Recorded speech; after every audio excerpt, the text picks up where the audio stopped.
स्वागत है सभी मित्रों का पतंजलि योग सूत्र भाग 1 और उसके आज हम 8वें चैप्टर में हैं। दूसरा दिन है और पेज नंबर है 157।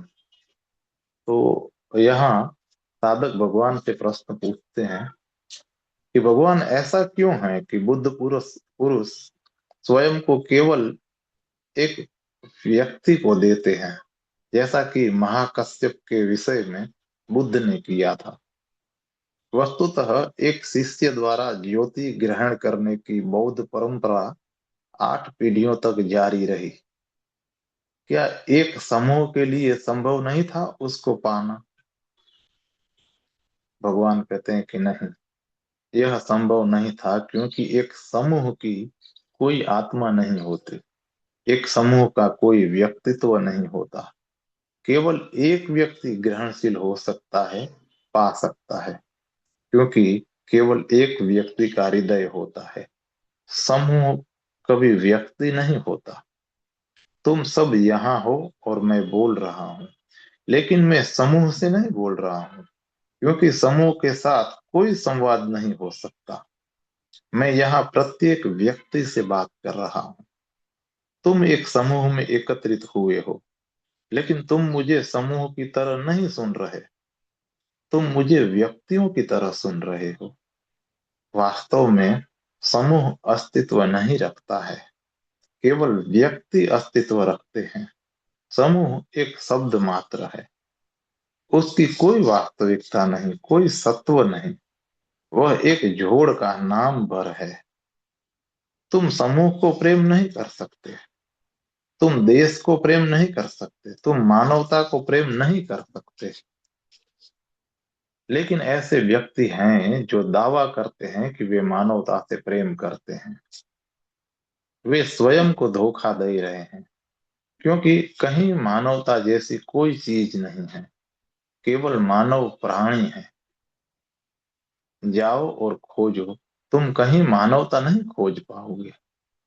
वास्तव में जो व्यक्ति दावा करते हैं कि वे मानवता से प्रेम करते हैं, वे व्यक्ति वे हैं जो व्यक्तियों को प्रेम नहीं कर सकते। वे व्यक्तियों से प्रेम करने में असमर्थ हैं। वे कहते हैं वे मानवता को, देश को, विश्व को प्रेम करते हैं। हो सकता है वे ईश्वर को भी प्रेम करते हो, लेकिन वे व्यक्ति को प्रेम नहीं कर सकते, क्योंकि व्यक्ति को प्रेम करना दुष्कर होता है, कठिन होता है। यह एक संघर्ष होता है। तुम्हें स्वयं को बदलना पड़ता है। मानवता से प्रेम करना कोई समस्या नहीं है, क्योंकि कोई मानवता है ही नहीं। तुम अकेले हो। सत्य, सौंदर्य, प्रेम या कोई चीज जो महत्वपूर्ण है, हमेशा व्यक्ति से संबंध रखती है। इसलिए केवल व्यक्ति ग्रहणशील हो सकते हैं। 10,000 सन्यासी उपस्थित थे जब बुद्ध ने अपना सारा अस्तित्व महाकश्यप में उंडेल दिया। समूह उसे ग्रहण करने के अयोग्य था। कोई समूह योग्य नहीं हो सकता है, क्योंकि चेतना वैयक्तिक है, जागरूकता वैयक्तिक है। महाकश्यप उस शिखर तक उठ गए थे जहां वे बुद्ध को ग्रहण कर सकते थे। दूसरे व्यक्ति भी उस शिखर तक पहुंच सकते हैं, लेकिन समूह नहीं पहुंच सकता। बुनियादी तौर से धर्म व्यक्तिमूलक बना रहता है, अन्यथा हो नहीं सकता। साम्यवाद और धर्म की बुनियादी लड़ाइयों में से यह एक लड़ाई है।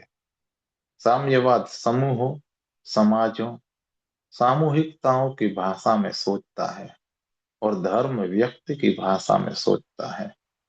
साम्यवाद सोचता है कि समाज संपूर्ण रूप से परिवर्तित हो सकता है, और धर्म सोचता है कि केवल व्यक्ति परिवर्तित हो सकते हैं। समाज पूर्ण रूप में नहीं बदला जा सकता, क्योंकि समाज की कोई आत्मा नहीं होती। वह रूपांतरित नहीं हो सकता। वस्तुतः समाज नहीं है, केवल व्यक्ति है। साम्यवाद का कहना है कि व्यक्ति नहीं है, केवल समाज है। साम्यवाद और धर्म नितांत विरोधात्मक है एक दूसरे के लिए। और यही है विरोध। यदि साम्यवाद चलन में आता है तो वैयक्तिक स्वतंत्रता विलीन हो जाती है, तब केवल समाज विद्यमान रहता है। व्यक्ति को वास्तव में वहां होने नहीं दिया जाता। वह केवल एक हिस्से की भांति बना रहता है, पहिए में केवल एक आरे की तरह। उसे एक निजता नहीं होने दिया जा सकता। मैंने एक घटना सुनी है। एक आदमी मास्को पुलिस स्टेशन में गया और शिकायत दर्ज करवाई कि उसका तोता गुम हो गया है। जो ऐसी बातों से संबंध रखता था, उस क्लर्क की ओर उसे भेज दिया गया। क्लर्क ने रपट लिखी। फिर उसने उस आदमी से पूछा कि क्या तोता बोलता भी है, क्या वह बातें करता है। वह आदमी डर गया। वह थोड़ी मुसीबत में पड़ गया, बेचैन हो गया।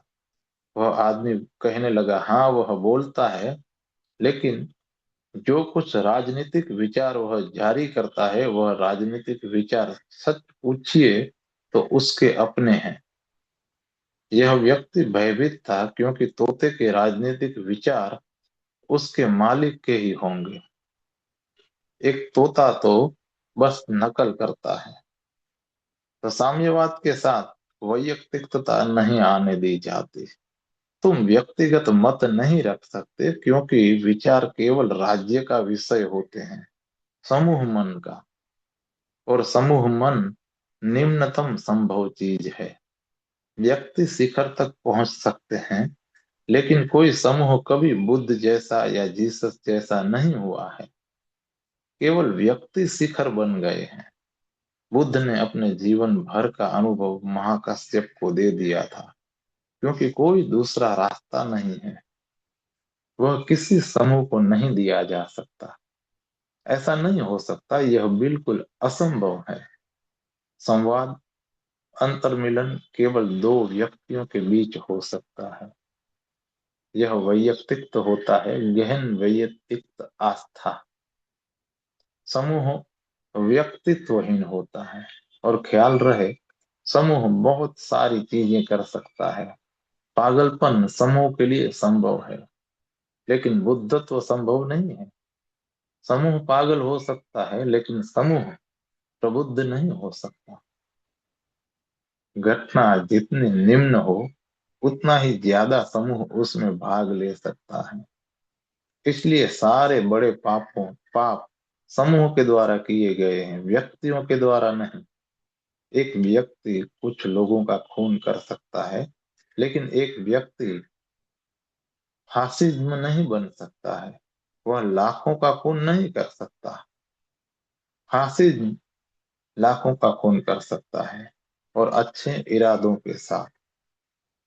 दूसरे विश्व युद्ध के बाद सारे युद्ध अपराधियों ने सफाई में कहा कि वे जिम्मेदार नहीं थे। उन्होंने दावा किया था कि उन्होंने तो बस ऊपर से आज्ञा पाई थी और उन्होंने आदेश का पालन किया था। वे समूह का हिस्सा मात्र थे। मुसोलिनी और हिटलर भी बड़े संवेदनशील आदमी थे अपने निजी जीवन में। हिटलर संगीत सुना करता था। उसे संगीत से प्रेम था। कई बार वह चित्र भी बनाया करता था। उसे चित्रकला से प्रेम था। हिटलर का चित्रकला और संगीत से प्रेम करना असंभव लगता है कि वह इतना संवेदनशील हो सकता था। और तब भी वह लाखों यहूदियों को मार सकता था बिना किसी असुविधा के, अपने अंतःकरण को कोई कष्ट दिए बिना। एक चुभन भी नहीं। लेकिन वह जिम्मेदार न था। वह तो बस एक समूह का नेता था। जब भी तुम भीड़ में चल रहे होते हो, तब तुम कुछ भी कर सकते हो, क्योंकि तुम अनुभव करते हो जैसे कि भीड़ उसे कर रही है और तुम बस उसका हिस्सा हो। यदि तुम अकेले होते हो, तो तुम दो तीन बार सोचोगे इस बारे में कि उसे करें या न करें। भीड़ में जिम्मेदारी खो जाती है। तुम्हारा वैयक्तिक सोचना, विचारना, तुम्हारा विवेक खो जाता है, तुम्हारी जागृति खो जाती है। तुम भीड़ का हिस्सा मात्र बन जाते हो। और भीड़ पागल हो सकती है। हर देश इसे जानता है।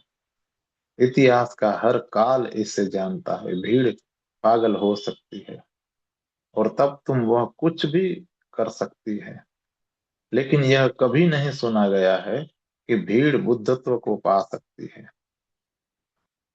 चेतना की उच्चतर अवस्थाएं केवल व्यक्तियों द्वारा उपलब्ध की जा सकती हैं। ज्यादा जिम्मेदारी अनुभव करनी पड़ती है, ज्यादा वैयक्तिक जिम्मेदारी, ज्यादा विवेक। जितना अधिक तुम अनुभव करते हो उतने तुम जिम्मेदार हो, और जितना अधिक तुम अनुभव करते हो कि तुम्हें जागरूक होना है उतना अधिक तुम एक व्यक्ति बनते हो। बुद्ध ने महाकश्यप को अपना मौन अनुभव संप्रेषित किया था। उनकी मौन संबोधि, उनका मौन बुद्धत्व, क्योंकि महाकश्यप भी शिखर बन चुके थे, एक ऊंचाई, और दो ऊंचाइयां अब मिल सकती थी, और ऐसा हमेशा रहेगा। इसलिए यदि तुम अधिक ऊंचे शिखरों तक पहुंचना चाहते हो तो समूहों की भाषा में मत सोचो, तुम्हारी अपनी निजता की भाषा में सोचो। समूह प्रारंभ में सहायक हो सकता है, लेकिन जितने ज्यादा तुम विकसित होते हो उतना ही कम सहायक होता है समूह। अंततः एक बिंदु आ जाता है जब समूह कोई सहायता नहीं दे सकता, तुम अकेले छोड़ दिए जाते हो। और जब तुम समग्र रूप से अकेले होते हो और तुम अपने अकेलेपन में विकसित होने लगते हो, तो पहली बार तुम अस्तित्ववान बनते हो। तुम एक आत्मा बनते हो, एक व्यक्तित्व। अभ्यास एक तरह का संस्कारीकरण है, शारीरिक और मानसिक स्तर पर। अभी साधक दूसरा प्रश्न पूछते हैं कि अभ्यास एक तरह का संस्कारीकरण है, शारीरिक और मानसिक स्तर पर, और इसी के द्वारा समाज व्यक्ति को अपना गुलाम बना लेता है। तो भगवान उस अवस्था में पतंजलि का अभ्यास मुक्ति पाने का साधन कैसे हो सकता है? भगवान कहते हैं कि समाज तुम्हें संस्कारित करता है, तुम्हें एक गुलाम, एक आज्ञाकारी सदस्य बनाने के लिए। इसलिए प्रश्न तर्कसंगत लगता है। मन को सतत संस्कारित करना किस तरह तुम्हें मुक्त बना सकता है? लेकिन प्रश्न तर्कसंगत लगता ही है, क्योंकि तुम दो प्रकार के संस्कारों को उलझा रहे हो। उदाहरण के तौर पर तुम मेरे पास आए हो, तुमने दूर की यात्रा की है। जब तुम वापस जाते हो तुम फिर उसी राह की यात्रा करोगे।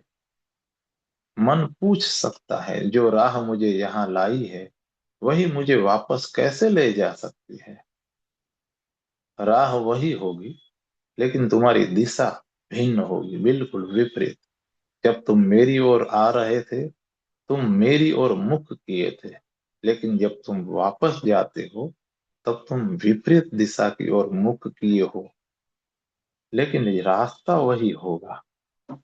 समाज तुम्हें संस्कारों से भरता है, तुम्हें एक आज्ञाकारी सदस्य, एक गुलाम बनाने के लिए।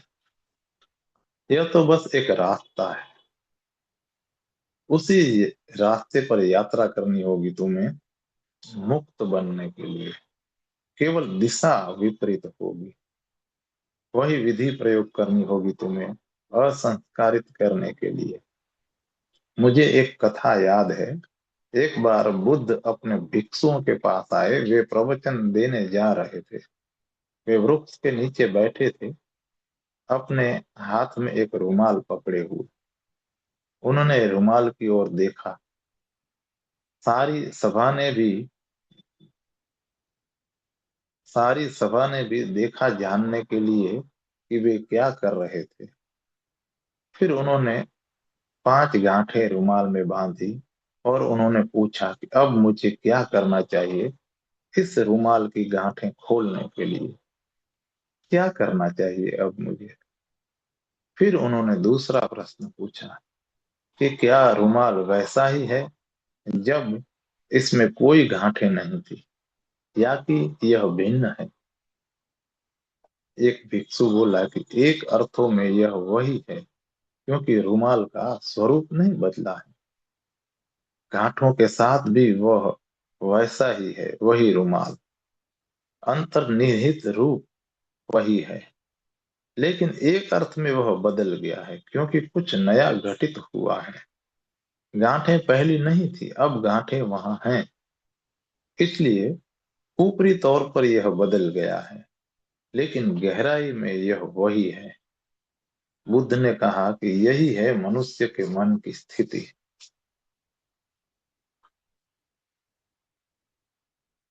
गहरे तल पर वह खुली हुई रहती है, स्वरूप वही रहता है। जब तुम प्रबुद्ध हो जाते हो, बुद्ध पुरुष, तब तुम्हारा कोई भिन्न चैतन्य नहीं होगा, स्वरूप वही बना रहेगा। अंतर केवल यही होता है कि अभी तुम गांठों वाले रुमाल हो। तुम्हारे चैतन्य की कुछ गांठें अभी हैं।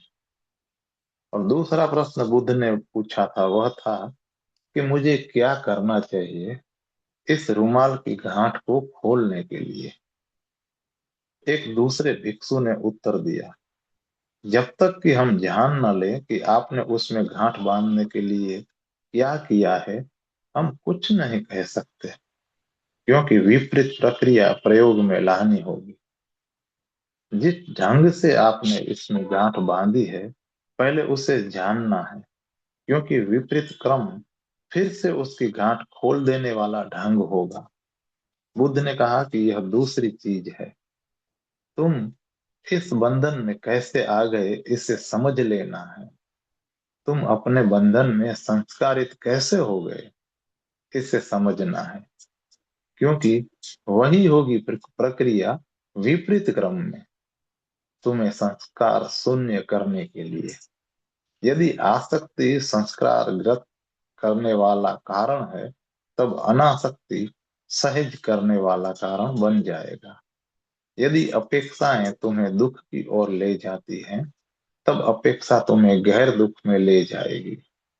अगर क्रोध तुम्हारे भीतर नरक निर्मित करता है, तो करुणा स्वर्ग निर्मित करेगी। दुख की जो भी प्रक्रिया है, उससे सुख की प्रक्रिया विपरीत होगी। असंस्कारित होने का अर्थ है कि मनुष्य चेतना की सारी गांठों भरी स्थिति जैसी वह है, तुम्हें समझनी है। योग की यह सारी प्रक्रिया जटिल गांठों को समझने के लिए और फिर उन गांठों को खोलने के, उन्हें सहज करने के सिवा और कुछ नहीं हो सकती। तो ध्यान रहे, यह पुनः संस्कारीकरण नहीं है, यह केवल संस्कारीकरण का अभाव है। यह नकारात्मक है। अगर यह पुनः संस्कारीकरण है, तब फिर तो तुम गुलाम बन जाओगे, एक नई जेल में एक नई तरह के गुलाम। अतः यह अंतर याद रखना है कि यह संस्कारों का अभाव है, यह पुनः संस्कारित करना नहीं है। इसके कारण बहुत सी समस्या खड़ी हुई है। कृष्णमूर्ति कहे जाते हैं कि यदि तुम कुछ करते हो, तो वह पुनः संस्कार बन जाएगा, इसलिए कुछ करो नहीं। यदि तुम कुछ करते हो, तो वह नया संस्कार बन जाएगा। हो सकता है तुम बेहतर गुलाम हो जाओ, लेकिन तुम गुलाम बने रहोगे। उनको सुनते हुए बहुत लोगों ने सारे प्रयत्न छोड़ दिए हैं, लेकिन यह बात उन्हें मुक्त नहीं बना देती है। वे मुक्त हुए भी नहीं है अभी तक। संस्कार वहां है, वे संस्कार विहीन नहीं हो रहे हैं। कृष्णमूर्ति को सुनते हुए वे बंद ही हो गए हैं। वे नव संस्कारित नहीं हो रहे हैं, लेकिन संस्कारों से मुक्ति भी नहीं हो रही है। वे गुलाम रहते हैं। तो मैं नव संस्कार के लिए नहीं कहता, न ही पतंजलि नव संस्कार के लिए कहते हैं। मैं संस्कार के अभाव की बात करता हूँ, और पतंजलि भी संस्कार के अभाव की बात कहते हैं। जरा मन को समझना, जो भी है बीमारी, बीमारी को समझना, उसका निदान करना और विपरीत क्रम में गति करना। क्या है अंतर? एक वास्तविक उदाहरण लो। तुम क्रोध को अनुभव करते हो। क्रोध एक संस्कार है, तुमने उसे सीख लिया है। मनोवैज्ञानिक कहते हैं कि यह एक शिक्षण है, यह एक आयोजित दशा है। तुम्हारा समाज इसे तुम्हें सिखाता है। वे समाज अब भी हैं जो कभी क्रोधित नहीं होते हैं, उसके सदस्य कभी क्रोधित नहीं होते हैं। समाज हैं, छोटी जनजातीय कबीले अब भी विद्यमान है जिन्होंने कभी किसी लड़ाई या किसी युद्ध को नहीं जाना है। फिलीपाइंस में एक छोटा सा आदिवासी समुदाय विद्यमान है। 3000 वर्षों से इसने कोई लड़ाई नहीं जानी है। एक कत्ल भी नहीं हुआ है, एक भी आत्महत्या नहीं। वे सबसे अधिक शांति प्रिय लोग हैं, सबसे अधिक सुखी लोग हैं। यह कैसे हुआ है? बिल्कुल शुरू से उनका समाज उन्हें क्रोध करने के लिए कभी संस्कारित नहीं करता। उस आदिम जाति में अगर तुम अपने सपने में भी किसी को मार दो तो तुम्हें जाना पड़ता है और उससे माफी मांगनी पड़ती है। चाहे तुम उसे केवल चाहे तुमने उसे केवल सपने में ही मारा था। अगर तुम किसी के साथ नाराज हो और तुम उसके साथ लड़ते रहते हो सपने में भी, तब अगले दिन तुम्हें गांव में घोषित करना होता है कि तुमने कुछ गलत किया है। तब ग्रामवासी एक साथ एकत्रित होंगे और गांव का प्रज्ञावान मुखिया तुम्हारे सपने का निदान करेगा और राय देगा कि अब क्या करना चाहिए। छोटे छोटे बच्चों के साथ भी यही होता है। मैं उनके स्वप्न विश्लेषण पढ़ रहा था। वे बात के मर्म तक अत्यधिक बैठने वाले लोगों में से एक जान पड़ते हैं। एक छोटा बच्चा स्वप्न देखता है। अपने स्वप्न में वह पड़ोसी के लड़के को बहुत उदास हुआ देखता है। सुबह वह अपने पिता को यह सपना सुना देता है। वह कहता है, मैंने हमारे पड़ोसी के बेटे को बहुत उदास हुआ देखा है। पिता सपने के बारे में सोचता है, अपनी आंखें बंद कर लेता है, ध्यान करता है और फिर कहता है, अगर तुमने उसे उदास देखा है तो इसका मतलब हुआ कि किसी तरह उसकी उदासी तुमसे संबंधित है। किसी दूसरे ने उसके उदास होने के बारे में सपना नहीं देखा है। इसलिए जाने या अनजाने तुमने कुछ किया है उसकी उदासी निर्मित करने में, या अगर तुमने नहीं किया है तो भविष्य में तुम कुछ करने वाले हो। सपना तो बस एक भविष्य कथन है। बहुत मिठाइयाँ और बहुत उपहार साथ ले जाओ। लड़के को मिठाइयाँ और उपहार दो और उससे क्षमा मांगो। या तो जो कुछ अतीत में किया उसके लिए, या किसी उस चीज के लिए जिसे तुम भविष्य में करने वाले हो। तो वह लड़का जाता है, फल देता है, मिठाइयाँ और उपहार देता है और उस दूसरे बच्चे से क्षमा मांगता है, क्योंकि किसी तरह सपने के अनुसार वह उस आदमी के लिए जिम्मेदार है। और बिल्कुल शुरू से ही बच्चे इसी ढंग से पाले जाते हैं। अगर यह आदिम जाति बिना संघर्ष, लड़ाई, कत्ल या आत्महत्या के बनी रहती है तो कोई आश्चर्य नहीं है। वे इन दिनों इन चीजों की कल्पना नहीं कर सकते।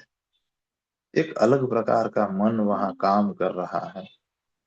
अब मनस्विद कहते हैं कि घृणा और क्रोध स्वाभाविक नहीं होता, प्रेम स्वाभाविक है। घृणा और क्रोध तो निर्मित किए जाते हैं, वे प्रेम के लिए बाधाएं हैं। लेकिन समाज उनके लिए तुम्हें संस्कारित कर देता है। संस्कार के अभाव का अर्थ है कि जो कुछ भी समाज ने किया है उसने किया है, उसकी निंदा नहीं करते चले जाना। उसकी निंदा करते जाना उपयोगी नहीं है। यह अवस्था है, केवल कह देने भर से कि समाज जिम्मेदार है, तुम्हें सहायता नहीं मिलती है। संस्कारित तो कर दिया गया है तुम्हें।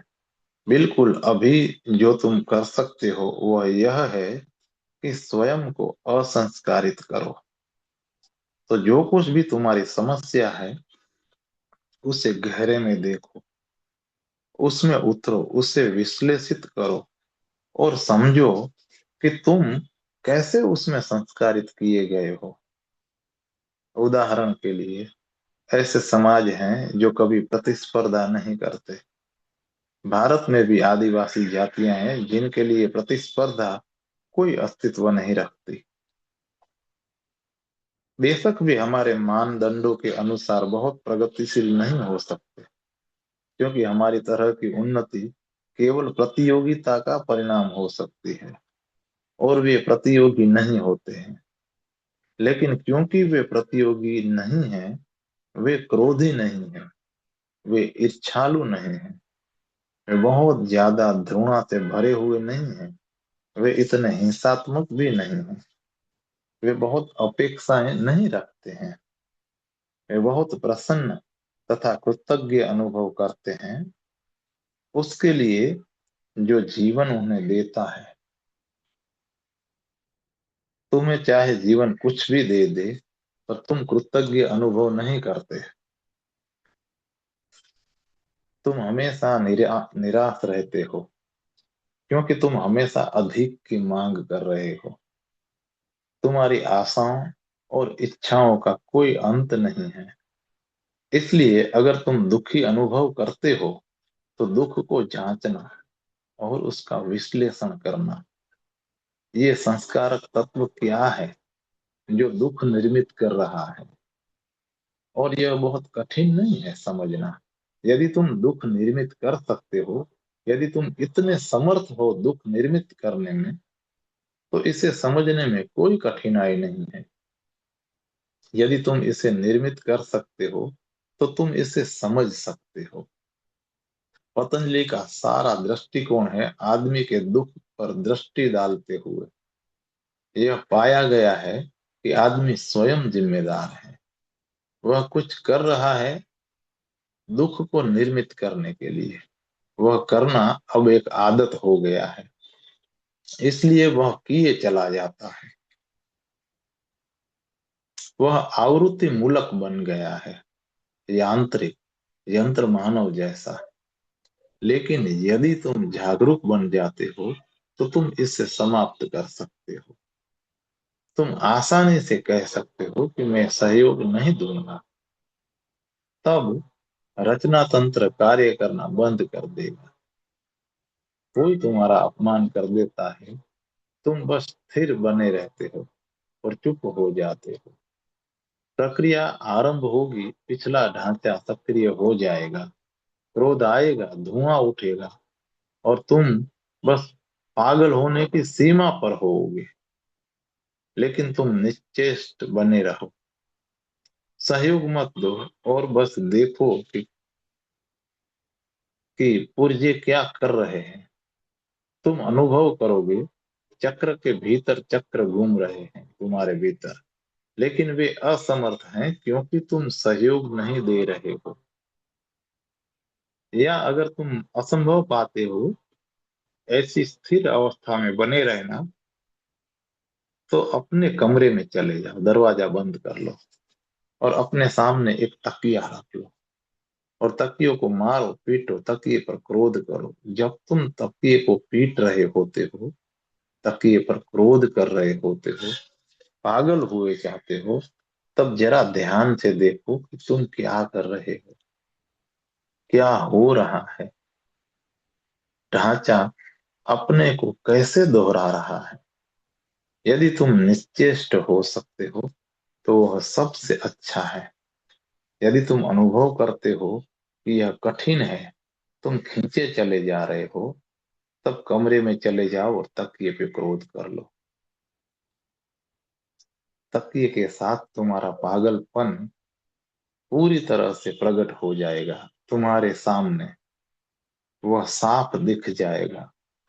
और तकिया प्रतिक्रिया करने वाला नहीं है, इसलिए तुम ज्यादा आसानी से देख सकते हो। कोई खतरा नहीं है, सुरक्षा की कोई समस्या नहीं है। तुम ध्यान से देख सकते हो। धीरे धीरे क्रोध का चढ़ना होता है और फिर क्रोध का ढलना होता है। दोनों की लय पर ध्यान दो। और जब तुम्हारा क्रोध निढाल हो जाता है और तुम तकिए को अब और पीटने जैसा अनुभव नहीं करते, या तुमने हंसना शुरू कर दिया है या तुम हास्यास्पद अनुभव करते हो, तब आप अपनी आंखें बंद कर लो, जमीन पर बैठ जाओ और उस पर ध्यान करो जो घटित हुआ है। क्या तुम अब उस व्यक्ति के लिए क्रोध अनुभव करते हो जिसने तुम्हारा अपमान किया है, या क्रोध उस तकिए के ऊपर फेंक दिया गया है? तुम अनुभव करोगे एक स्पष्ट शांति तुम पर बरस रही है। जो व्यक्ति संबंधित है, तुम अब उस पर और क्रोध अनुभव न करोगे, बल्कि हो सकता है तुम उसके लिए करुणा भी अनुभव करो। एक युवा अमेरिकी लड़का 2 वर्ष पहले यहाँ था। वह अमेरिका से भाग आया था, एक समस्या, एक आवेश के कारण। वह लगातार सोच रहा था अपने पिता की हत्या करने की बात। पिता खतरनाक आदमी रहा होगा, उसने लड़के को बहुत ज्यादा दबाया होगा। अपने सपनों में बेटा अपने पिता की हत्या करने की सोचता रहा था, और अपने दीवा सपनों में भी वह उनकी हत्या करने की सोचता रहा था। वह घर से भागा था तो केवल इसलिए कि वह अपने पिता के पास नहीं रहेगा, वरना किसी दिन कुछ भी घटित हो सकता था। पागलपन मौजूद था, वह किसी भी क्षण फूट सकता था। वो लड़का यहाँ मेरे पास था। मैंने उससे कहा कि अपनी भावनाओं का दमन मत करो। मैंने उसे तकिया दिया और कहा कि यह तुम्हारे पिता हैं, अब जो कुछ तुम चाहते हो करो। पहले तो उसने हंसना शुरू कर दिया, पागल ढंग का हंसना। वह बोला कि यह बेतुका लगता है। मैंने उससे कहा कि होने दो बेतुका, अगर यही है मन में तो इसे बाहर आने दो। 15 दिन तक लगातार वह तकिए को पीटता रहा था और चीढ़ता फाड़ता रहा था, और जो कुछ वह चाहता था करता रहा। 16वें दिन वह चाकू लेकर आया। मैंने यह लाने को नहीं कहा था उसे, इसलिए मैंने उससे पूछा कि यह चाकू क्यों। वह बोला कि अब मुझे रोकिए मत, मुझे मारने दे।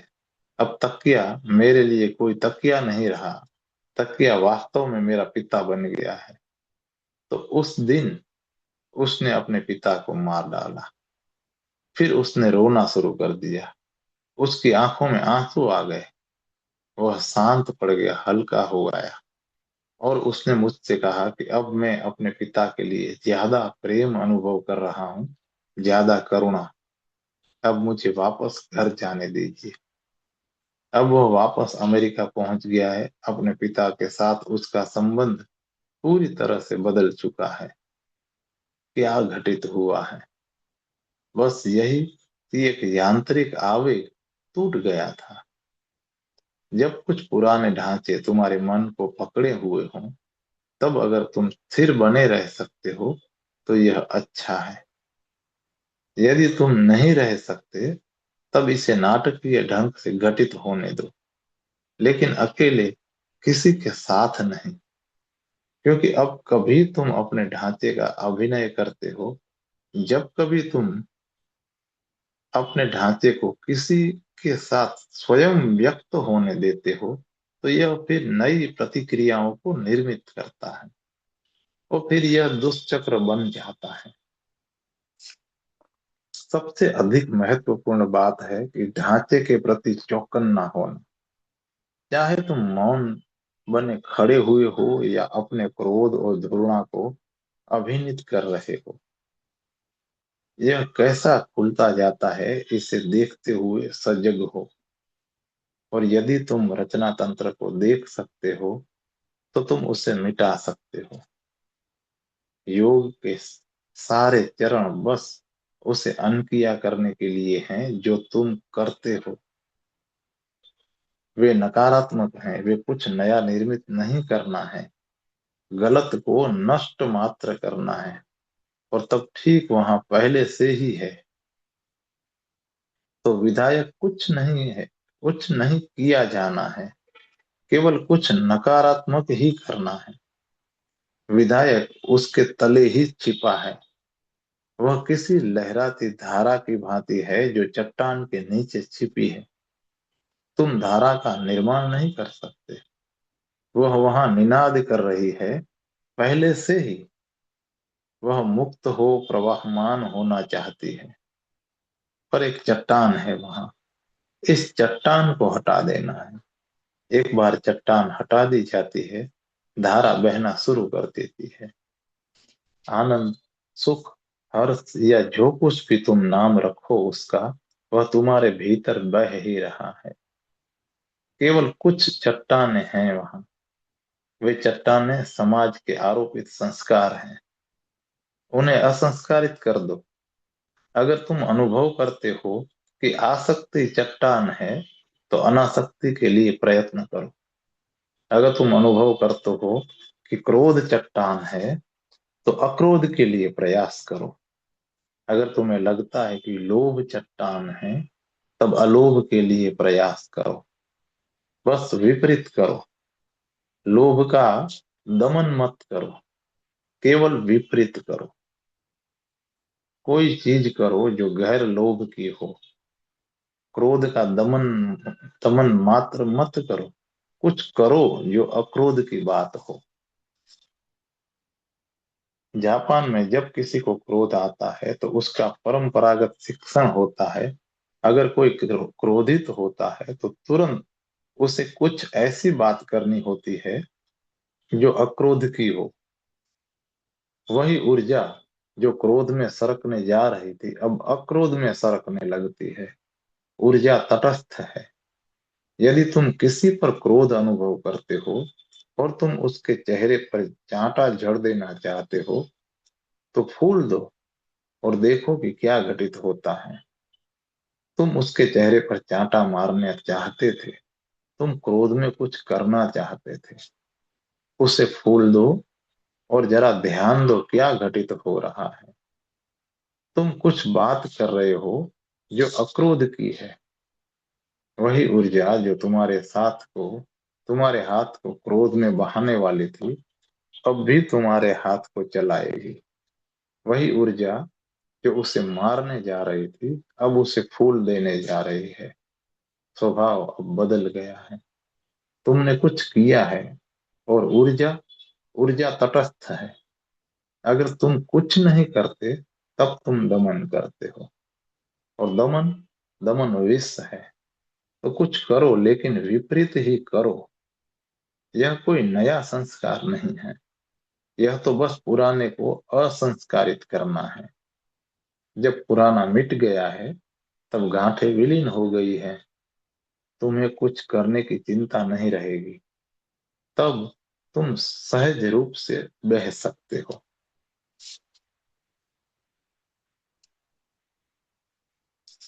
धन्यवाद मित्रों। कल तीसरे दिन का पठन करेंगे।